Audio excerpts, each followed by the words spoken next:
Hello, my friends. So yesterday we did a beautiful meditation that was 11 minutes, maybe 10. So if you missed that, feel free to jump back a video if you want to have a quick, good meditation. But today we're going to dive deeper into why we even did that meditation and how it can benefit us to keep meditating in the long run. So if you've been around for a while, you know I have that 5-day meditation course, which you are more than welcome to join. It goes super, super in-depth to more about what meditation really is and how to get the most from it and how to get the most from it in a short amount of time. It was a really good in-depth class. But for now, we're going to go pretty in-depth anyway, so you get a really good overview. So whether you've done the 5-day course or not, you're still getting the most that you can out of your meditation practice. Or really, I guess the course is to get most out of your meditation, but this will just explain a little bit of what it's for. And a lot of times, the way that our brains work is once we understand why we're doing something, then whether we're aware of it or not, our brain is like, oh, that's what that's for. Okay, I'm gonna do that better. So if we don't really know the meaning of why we're doing it, sometimes the brain is like, I don't really need that. No thanks. So understanding the benefits can be really beneficial, obviously. So yesterday, when we were going through and trying to draw inward in the meditation, I used an example of sometimes when we get an emotion that pops up in our life, whether it's anger or sadness or guilt, grief can be overwhelming. Really, any of the emotions, happiness can even be like intensely overwhelming. So learning to step back and come to that inward place more often and like automatically, so that you don't need to like really take a 10-minute like chill time or, you know, even a day or a week-long retreat to calm down. But instead, you're more able to come back into the moment, back into equanimity. It's my new word that I love. Kino yoga uses this word a lot when we practice Ashtanga. And it's really a good place to be, all nice, calm, and composed, and really just observant of what's happening in the outside world. So the example again of, say, your child is throwing a very age-appropriate tantrum, and you know they're just screaming and melting down. I don't even know if I like the word tantrum, but they're having a meltdown because their emotions are so intense for their little body. It's a lot to handle, and their brain isn't capable of processing yet. So of course they expend out their energy, which honestly is really great. And I wish not that adults should go around like screaming at each other, but you know, we need an outlet to get that energy out if we attach to it. Now, what's good about meditation and yoga or any practice you do that lets you come to that inward state is you don't attach to your anger.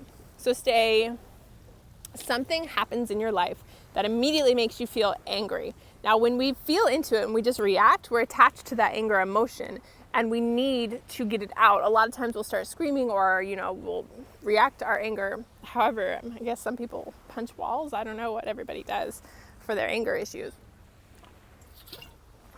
But getting it out a little bit like that isn't necessarily the expelling that I'm talking about. Oftentimes this can still sit in our body because we attach so much to that situation, the anger.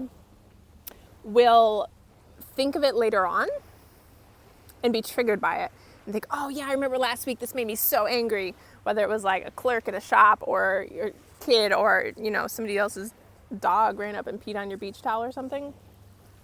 So when we are triggered later on, that means that emotion is still stuck in our body.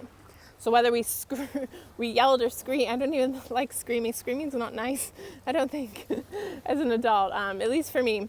But whatever we did in that moment, if we are still bothered later on, it's stuck in our body. So it wasn't enough to get that out. But what can often be good, and the whole point of this video and meditation, is to take a step outside of your anger. It's kind of like Eckhart Tolle says, to watch your emotions. This is what happens when we practice yoga and meditation on repeat. We get to a point where anger might arise in your body, and it's like it triggers you, but in a way, it doesn't even trigger. It gets your attention and says, do you want to feed into this and react? So before you automatically react, you have this moment where it's kind of asking, what do you want to do with this? We're feeling angry. This bothered us. What should we do now? So you can stay calm. And what I do often is I'll feel it rise in my body. I'm like, oh, my body feels really angry right now. But I don't outwardly expel the anger. I just notice it and then give it attention. Say, okay, why am I feeling angry? What about this is bothering me? What is it about me that this situation is bothering me? And then that's a whole nother thing to unpack, right? But this is where we start to get to the root of anger. And once you figure out, oh, this is why it was bothering me, then it just dissipates. Because what happens is when we're triggered, it's trying to teach us a lesson. And often we just get so caught up in the emotion because we're not taught to watch our emotions. We just see reaction, reaction, reaction, and we in turn react. So anger happens, we can either react and then it stays stored in your body somewhere until later on you get a massage or you go to do half pigeon and you start crying and you don't know why. Or we feel anger and you go, I feel this anger in my body, but I'm not going to attach and get drawn in. I don't want to feel that intense anger because who is that really benefiting? So I'm going to stay calm and composed, especially if it's for my child, and say, what is it about me? What is it about me that is triggering me to feel angry? Okay, maybe it's because I'm a little bit upset that, I didn't get what I felt I needed in that moment. And then to unpack that a little bit more. And then since we've acknowledged the anger, it's able to leave. I know this sounds oversimplified, but because it really doesn't need to be that difficult. When we feel an emotion and we give into it, often without thought, because it's just, we're people, it's what we do, and that's okay, it gets stored in our body. And our brain says, oh, that thing happened. It didn't feel good. It was intense anger. It was intense grief. It was intense sadness. We got hurt. And your brain wants to keep you safe. So it says, we don't want to get hurt again. Let's store that somewhere in the body so we remember not to experience that again. So this comes up a lot in relationships. For example, we might have a relationship where our partner hurts us, whether it's physical, verbal, some sort of abandonment, maybe infidelity, or actual abandonment. They leave when we didn't expect them to. And we feel, you can't not feel the grief and the pain from that. And it's good to experience it. It's why we're here again. And there comes a point though where your brain, we get stuck in that loop because it's so painful. And the brain goes, oh wow, that really hurt. Let's not do that again. Let's store that sadness, that grief, often in the heart or the lungs. Lungs can hold a lot of grief. Heart holds a lot of depression and sadness. And so the next time you encounter another relationship, your body goes, oh no, another relationship, alarms, alarms. And you'll start to either feel this grief again, or you'll have these insecurities pop up that aren't the real you. And what it's doing, it's a protection mechanism to keep you safe from that not happening again. Does that make sense? So we have some trauma happen. The brain goes, holy smokes, let's never have that happen again. Let's store it somewhere in the body so we remember. And then the next time we come close to a situation that could maybe be like that, the body is like, we remember, don't do it. And so the brain creates these beliefs and insecurities that keep us from being able to experience, in the example, a healthy, fulfilling relationship. Because we are always fearful then the next person might abandon, cheat, shout at us, do whatever. Not take out the trash. I don't know. Lots of things. So shifting these emotions up and out. I think we started by talking about meditation. So meditation is an amazing way to get this stored stuff out. That stuck hurt in your heart, that grief attached to your lungs, so many different things hide different places in the body. And when we meditate, we calm down, we get to a place where we can go a little bit inward, and then our thoughts pop up every now and then. He goes, oh, well, what about this? And this is your emotions, your stress leaving your body. That's why meditation can be really, really difficult in the beginning, because it feels overwhelming almost, kind of just all the thoughts and all the emotion that flood to the surface, and people get overwhelmed and want to quit. It's a tough thing to start. I get that. It was really tough for me to start. It was a bit overwhelming. It took me a lot of years to learn to meditate well, or even to be able to do it without a guided meditation, just on my own. because you have so many years of trauma stuck. And then when I started doing Psych K and just like busting through each of the beliefs and all the different trauma things, it got a lot easier for me. But even still, every now and then, stress is a normal part of life. It's what we're here to experience. I think it'd be a really weird, strange life if everyone was just like perfectly happy all day long without experiencing any kind of growth. I don't know what that would look like. But point being, meditation is going to help you relieve all this stress. So I have stuck stuff too, still in my body. I'm sure of it. Everybody does, I think.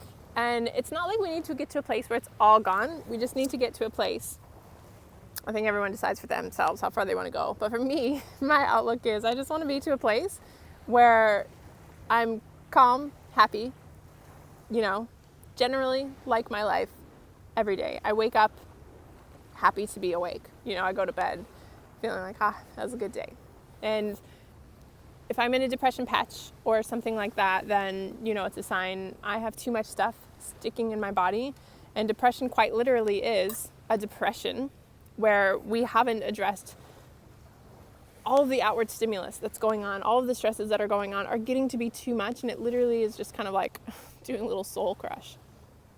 So we start to clear that out through meditation. And maybe it's like 2 minutes at a time and you feel one stressful thought pop up and go away. And that's enough for you. And that's enough. That's an amazing start. Does this make sense? I know this jumped around a little bit.